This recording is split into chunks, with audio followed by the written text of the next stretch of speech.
malawak ang resources o mas maraming isdang makukuha ang mga mangingisda na mas marami kaysa doon sa mga territorial areas na kadalasan lamang na pinupuntahan ng mga mangingisda sa Palawan. Wala bang concern yung ating mga opisyal sa PCG na maaari na siguro no. dito dahil alam naman natin Iya ka man ang plato. sa West Philippine Sea yung magawa ng teritoryo sa pagitan ng Pilipinas at ng China. Kaya yung pagsama ng mga opisyal na pamahalaan, particularly ng PCG sa mga mangisda, hindi ba yan mag-create ng tensyon?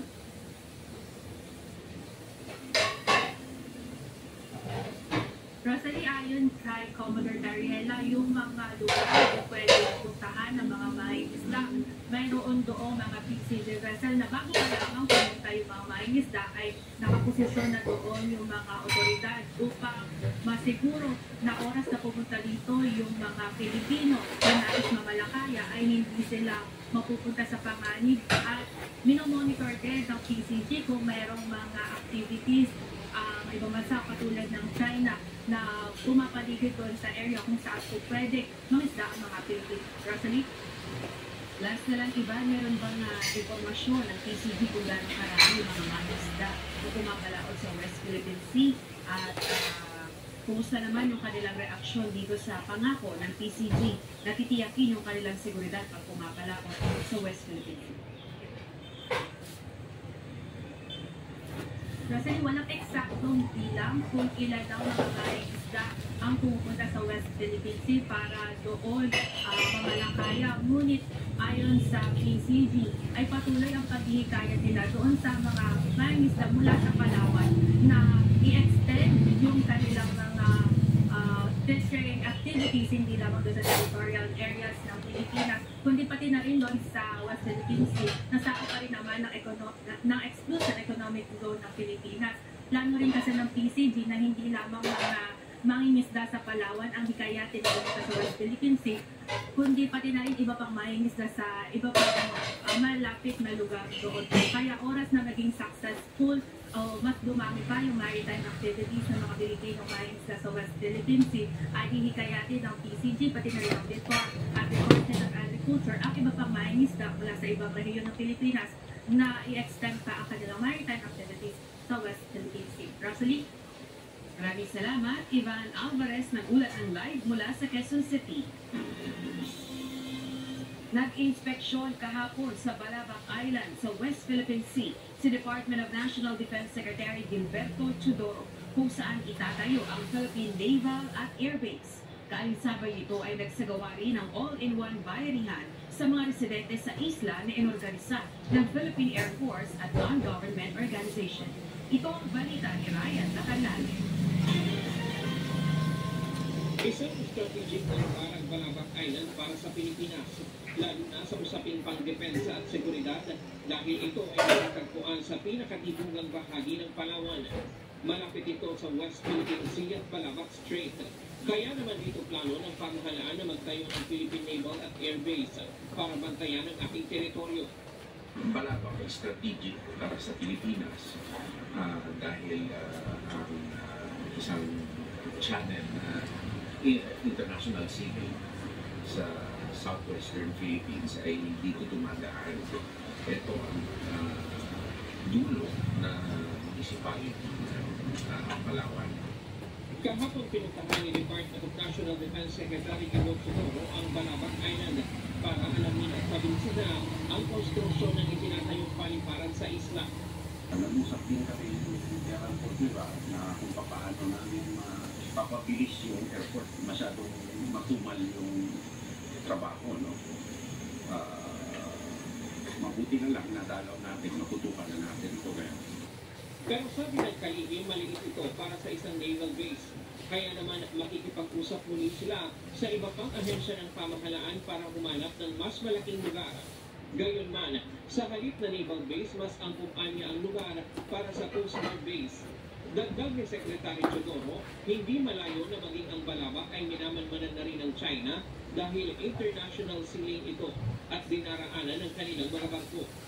Hindi naman malayo dahil ito international sea route, no? Recognized international sea lane dito. So minsan dumadaan talaga dito ang mga Chinese vessels. At ito, pag hindi na naman o hindi nagkaroon ng presence dito, napakadali na pabusugin ng foreign influence and other inappropriate and illegal activities dito. Kasabay ng kanyang inspeksyon ay pinangunahan rin ng kalihim ang All-One Bayanihan Community Outreach Program sa isla.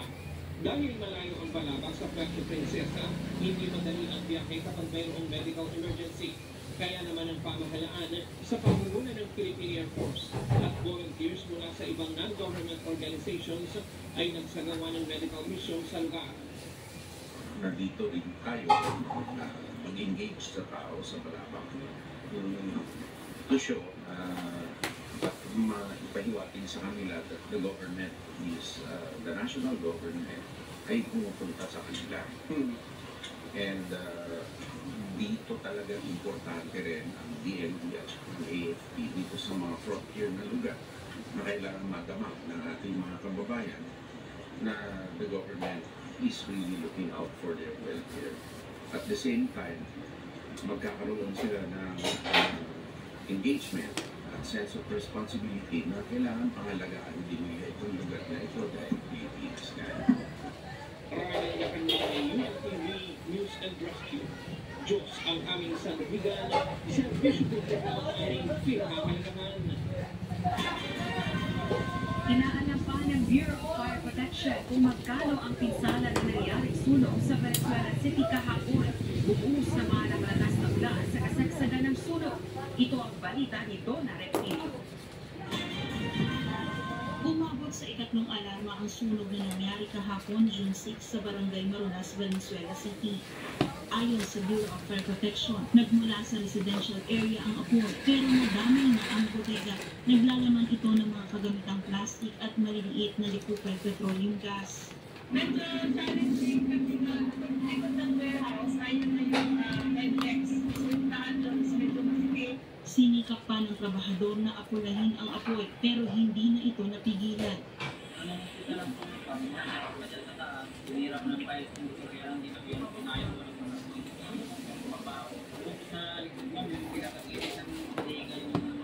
Sa kasagsagan naman ng sunog ay bumuhos ang malakas na ulan. Kasalukuyan na sa ikatlong alarma ng nakataas dito sa may Manuel Village.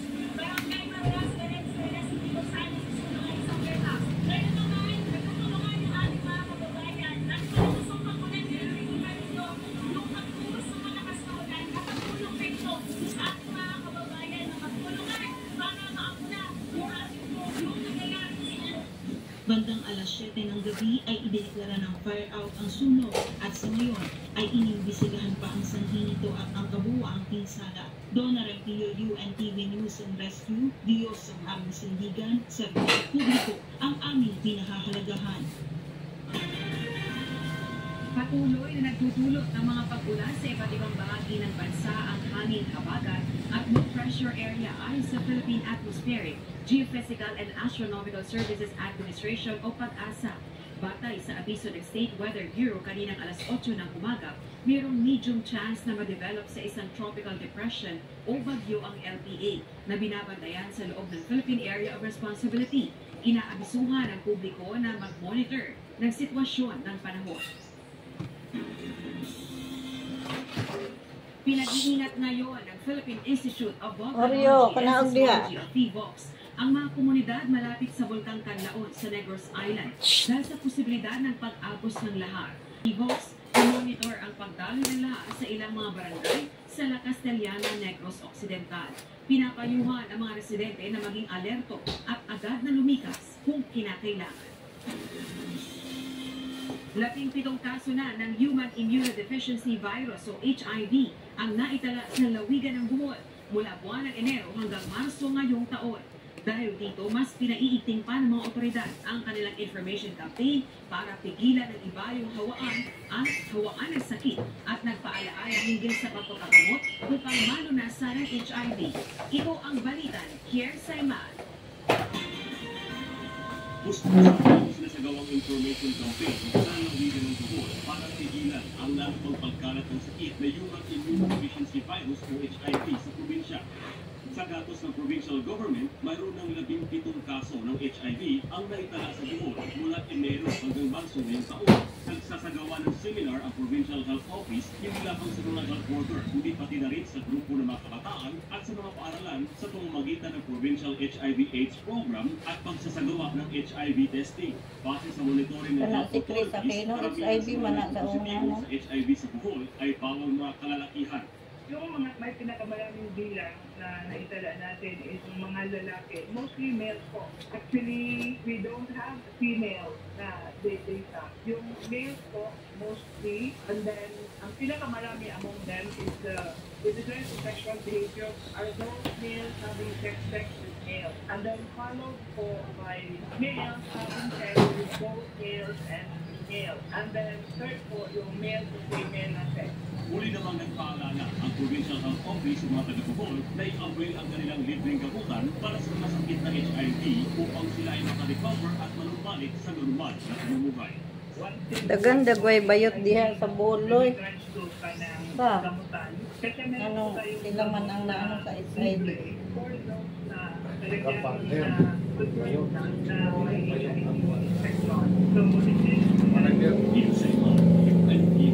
Use and rescue. Diyos ang aming sandigan. Servisyo publiko ang aming pinapahalagahan.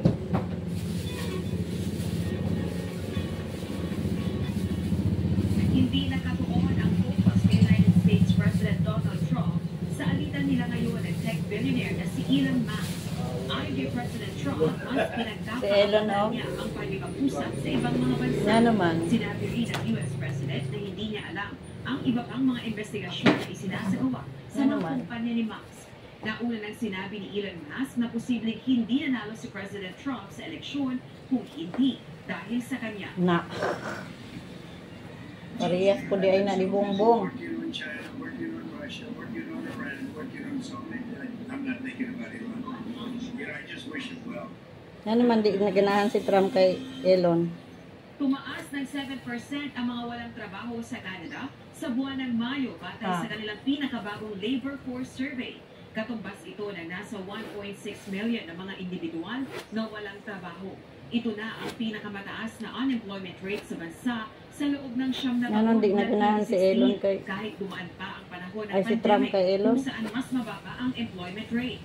Kabilang nila sa may pinakamalaking nawalang sektor ay ang public administration na aabot ng 32,200 na trabaho. Ayon sa survey, naapektuhan ng taripa ang ilang trabaho na naging dahilan ng pagkawala ng trabaho ng ilang sektor. Muling ipatutupad ng United Arab Emirates ang midday work ban sa mga empleyado na ang trabaho ay direktang nasisikatan ng araw. Busog ito ng nararanasang matinding init upang maiwasan ang posibleng maging epekto nito sa mga laborer. Ipatutupad ang midday work ban simula sa June 15 hanggang sa September 15 mula 12:30 p.m. hanggang 3 p.m. kada araw. Mahigpit namang babantayan ng Ministry of Human Resources and Emiratization ang pagpapatupad nito. Maaaring patawan ng 5,000 dirham hanggang 50,000 dirham na multa ang mga employer na lalabag sa patakaran. Balikan naman natin ang malaking balita sa nakalipas na linggo. Ito ang Balita Weekend Refresh.